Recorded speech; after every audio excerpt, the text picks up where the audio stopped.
شک پڑتا ہے، ایسے شاعری میں کرتے ہیں، علی ہے ہی ایسا کہ شک پڑتا ہے اللہ ہے. یعنی تم نے جو علی پہ جھوٹ گھڑے اس کے بعد ایسا ہی لگنا ہے. ایگزیکٹلی وہی بات. یہ نہیں کہیں گے عیسیٰ کہ پروردگار تو نے مجھ سے مردہ زندہ کر، اس بیچارے کا کیا قصور ہے؟ تو نے مجھ سے مردے زندہ کرا، مردے زندہ کرنا تو اب اس بیچارے کا شک پڑ گیا تو کیا قصور ہے؟ نہیں کہیں گے. میں اندھوں کو بینائی دے دیا کرتا تھا، ان کا کیا قصور ہے؟ تو نے مجھے بنایا ہی ایسا تھا. نہیں کہیں گے. کیا کہیں گے؟ آیت نمبر 118 میں کیا کہیں گے؟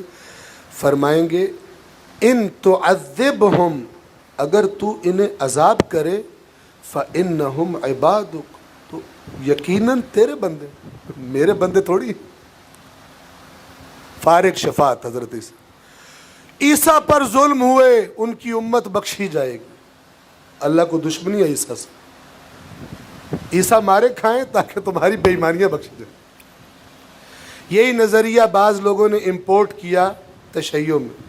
حسین نے مارے، ہم نے صرف رونا ہے، کوئی امر بالمعروف نہیں ہے، کوئی نہی عن المنکر نہیں ہے. اس کے بعد آپ کہیں کہ آج کی کربلا، وہ کہیں گے کربلا، خبردار کوئی نہ کہے آج کی کربلا، کربلا ایک ہی تھی. کوئی نہ کہے فلان امر بالمعروف، وہ بس ایک استثناء تھا، جھوٹ ہے امر بالمعروف والی بات. تو ہم کیا کریں اتنی بڑے اہتمام کا؟ یہ کس لیے ہے؟ ہم نے بس رونا ہے، بی بی کو پرسہ دینا ہے تاکہ ہماری بخشش ہو.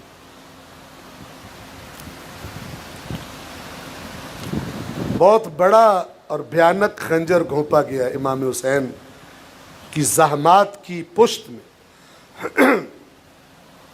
حدیث کہہ رہی ہے ان الحسین مصباح الہدا، حسین ہدایت کا چراغ ہے. کیا مطلب؟ یعنی حسین نے ایسا کام کرنا ہے کہ اس کے بعد پھر اس کی روشنی میں دیکھنا سیدھا راستہ کون سا ہے. کہہ رہے صرف رونا ہے، یہ دیکھنا ہے بس. حسین وہ چراغ ہے جو کہہ رہا ہے باقی چیزوں سے میرا کوئی کنسرن نہیں ہے، تم نے بس رونا ہے 10 دن یا 2 مہینے. جب تک انسانوں میں عوام جو اپنے آپ جو عالم نہیں ہے باقاعدہ، جب تک ان میں باتوں کو اینالائز کرنے کی اور آپس میں کمپیئر کرنے کی کہ کون سی بات حق کے قریب ہے، اس کی صلاحیت نہیں ہوگی تو کیا ہوگا؟ اینڈ میں کہیں گے یار یہ مولویوں نے پاگل کر دی. ایک مولوی کا مشرق کی طرف منہ ہے، دوسرے مولوی کا مغرب کی طرف. تمہارا منہ کدھر؟ تمہارا منہ ادھر ہے جدھر اللہ کا رسول کروا کے گیا. یہ بات ہے کاش تم قرآن پڑھنے کے، قرآن کی آیات کو اپنے دل و جان میں اتارنے کے بعد کہتے، نہیں کہو گے. تمہیں قرآن میں حضرت شعیب کہتے نظر آئیں گے ان اريد الا الاصلاح ما استطعت، میرے اور کوئی ارادہ نہیں ہے میری قوم سوائے اس کے کہ جتنی میری توفیق ہے اصلاح کروں. جس نے یہ پڑھا ہو کو کہے گا وارث انبیاء حسین، وہ بھی اصلاح کرنے گیا. قرآن کی آیات جب اللہ کے نمائندے کی تحریک کے اسباب بتاتی ہیں تو وہ یونیورسل ہے، پھر قیامت تک ہے. ہر نبی اصلاح کے لیے آیا ہے، تو وارث نبی صرف اس لیے آیا ہے، اصلاح کی کوئی ضرورت نہیں، بروتے رہو تم.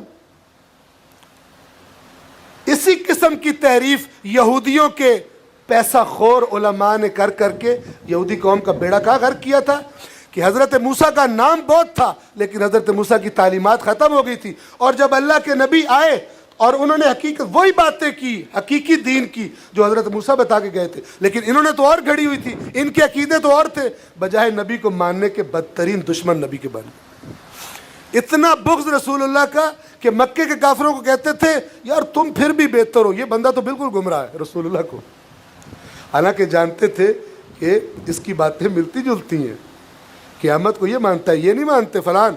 لیکن ان کی ہیلپ لینے کے لیے، ان کو اکسانے کے لیے کہ مسلمانوں پہ حملہ کریں، ان سے کہتے تھے یار تم لوگ بہتر ہو اس رسول سے، یہ تو بالکل ہی اس کو تو کچھ بھی نہیں پتا، بہت جھوٹ بولتا ہے.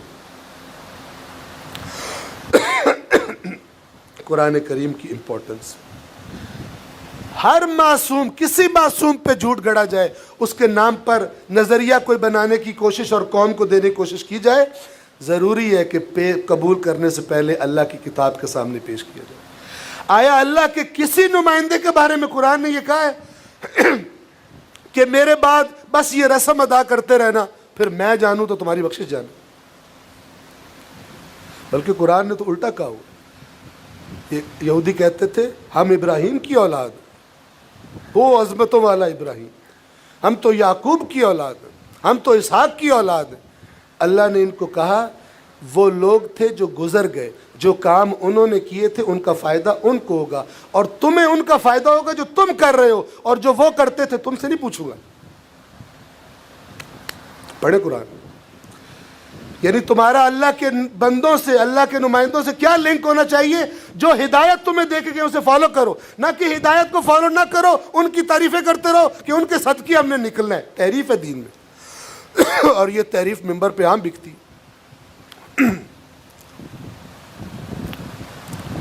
جیسے بعض لوگوں کو ان باتوں پہ مجھ پہ غصہ چڑھتا ہے، مجھ پہ غصہ کوئی نیا نہیں ہے، میری تو حیثیت ہی کوئی نہیں ہے، ٹھیک ہے نا. لیکن اللہ کی نبی تو بہترین تھے اخلاق میں، علم میں. اللہ فرماتا ہے ہمارا کوئی ایک بھی نبی ایسا نہیں ہے کہ جسے ہم نے بھیجا ہو اس کی قوم کی طرف اور اس کی قوم نے اس کا مذاق نہ اڑایا ہو، اس کے نام نہ رکھے ہوں. اور جو سب سے نبیوں کا سردار ہے، قرآن بتاتا ہے کبھی کہتے تھے کذاب، کبھی کہتے تھے مجنون، کبھی کہتے تھے ساحر، کبھی کہتے تھے کاہن. سارے الٹے سیدھے نام عوام کو ذہنوں کو منتشر کرنے کے لیے رسول اللہ کے رکھ دیتے تھے. صلوات پڑھ دے محمد والے.